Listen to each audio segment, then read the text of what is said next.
Hello guys, welcome back to my channel. This is unfiltered soul. और आज मेरा आप सबसे एक ही क्वेश्चन है। क्या आपने कभी ये चीज़ नोटिस की है कि हर कोई नया कंटेंट क्रिएटर या फिर बहुत एक्सपीरियंस्ड कंटेंट क्रिएटर जब कंटेंट डालता है तब वो सारी अलग अलग तरह का कंटेंट डालता है। रोज़ रील्स डालते हैं, रोज़ डेली व्लॉगिंग डालते हैं, मिनी व्लॉग डालते हैं, लेकिन उनके फॉलोवर सिर्फ 200-300 या फिर मिनिमम 700 होते हैं। वो जो 1000 फॉलोअर्स का क्राइटेरिया है या फिर 1000 जो नंबर है वो क्रॉस ही नहीं कर पाते। और उसी के अपोजिट में एक और एग्जाम्पल, एक नया कंटेंट क्रिएटर आता है और वो 6 महीने में 50,000 या फिर लाखों से ज़्यादा फॉलोअर्स गेन भी कर लेते हैं। पहले भी मैं इस बात पे बहुत सोचती थी, क्या उनके पास अलग स्क्रिप्ट है, अच्छा सेटअप है, महंगा माइक है, महंगा कैमरा है, या फिर कोई अलग सॉफ्टवेयर है एडिटिंग के लिए, या फिर लास्ट क्वेश्चन, वो मतलब एल्गोरिदम सिर्फ उन्हें पसंद करता है। तो मुझे रियलाइज़ हुआ कि नहीं, ये सारी वायरल वीडियोस एक ही पैटर्न यूज़ करते हैं या फिर एक ही पैटर्न फॉलो करते हैं। एंड मुझे ये जान के शॉकिंग लगा, और आप भी शॉक में चले जाओगे कि वो जो पैटर्न है ना, वो तो बहुत ईजी है, हम उसे यूं ही कॉम्प्लिकेटेड मानते हैं। तो चलिए ये वीडियो के अंदर उस पैटर्न को जानते हैं और इंस्टाग्राम पे 1000 फॉलोअर्स कैसे गेन करें या फिर हमारी रील भी कैसे वायरल करे, ये जानते हैं। वीडियो एंड तक ज़रूर देखना। सबसे पहला ट्रैप वो है साइकोलॉजी।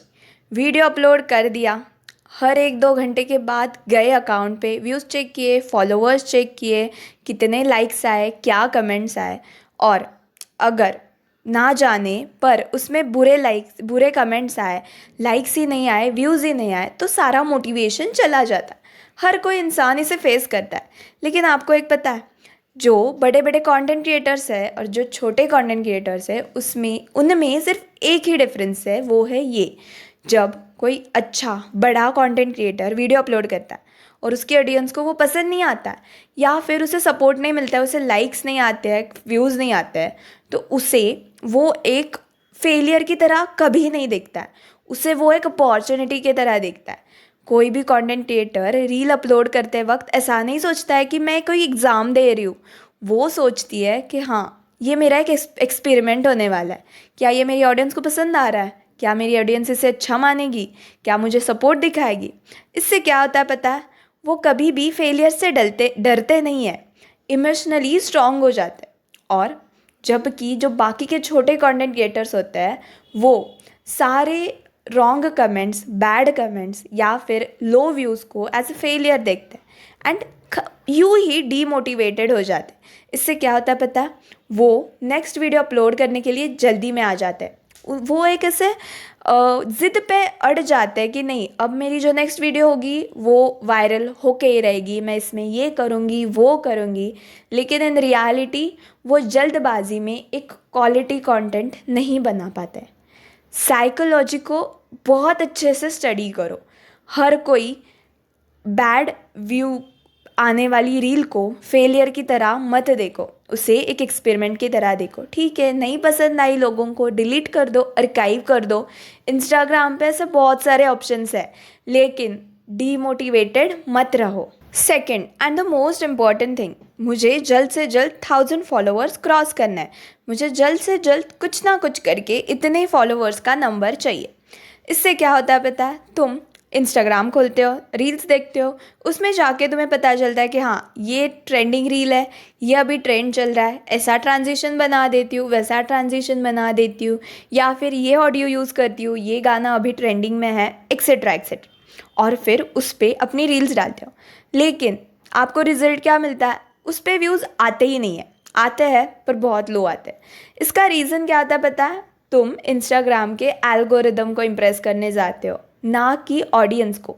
ये देखो, इंस्टाग्राम पे वैसे टाइप की बहुत सारी रील्स है, एल्गोरिदम के पास ऐसे बहुत हज़ारों में रील्स पड़ी है, तो वो क्यों ही इम्प्रेस होगा। तुम तुम्हारी ऑडियंस पे फोकस करो ना।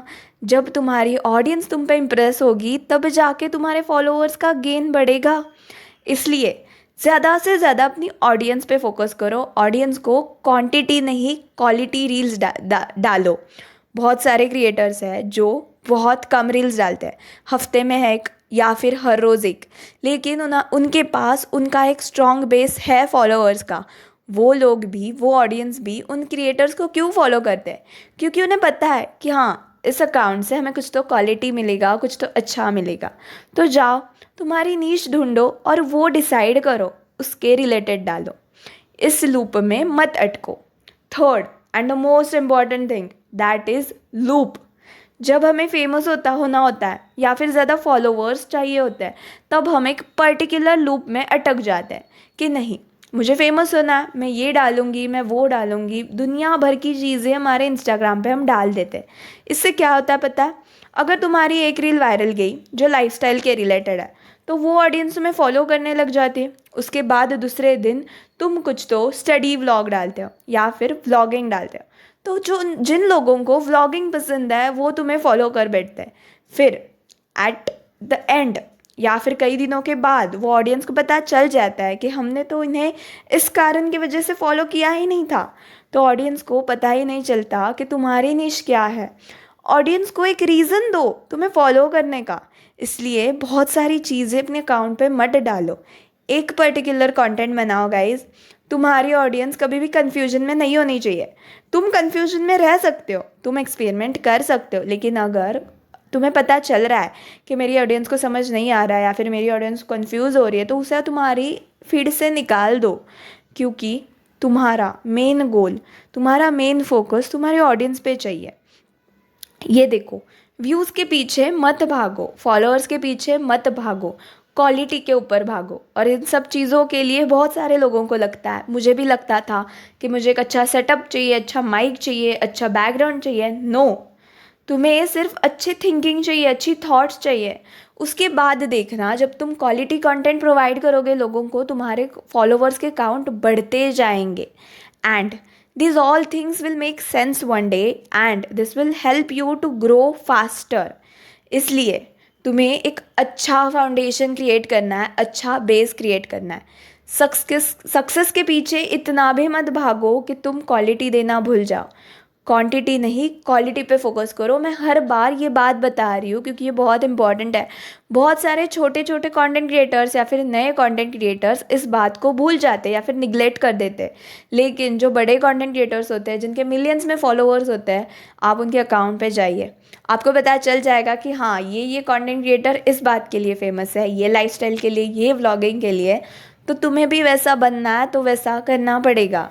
तो ये थी कुछ चीज़ें। और हाँ, अगर ये वीडियो एंड तक देखने के बाद तुम्हें तुम्हारे कंटेंट क्रिएशन की तरफ देखने का पर्सपेक्टिव चेंज होता हुआ दिखे, तो इस वीडियो को लाइक ज़रूर करना। कोई भी क्वेरीज हो तो मुझे कमेंट में पूछना, मैं सारे आंसर्स दूंगी। एंड हाँ, चैनल पे नए होंगे तो सब्सक्राइब ज़रूर करना, क्योंकि मैं यहाँ पे आपको बहुत ज़्यादा गाइडेंस दूंगी, बहुत ज़्यादा मोटिवेशन दूंगी, और एक ना एक दिन तुम तुम्हारे गोल्स को अचीव करके ही रहोगे। Follow for more, subscribe for more. मिलते हैं नेक्स्ट वीडियो में, तब तक के लिए take care and bye bye.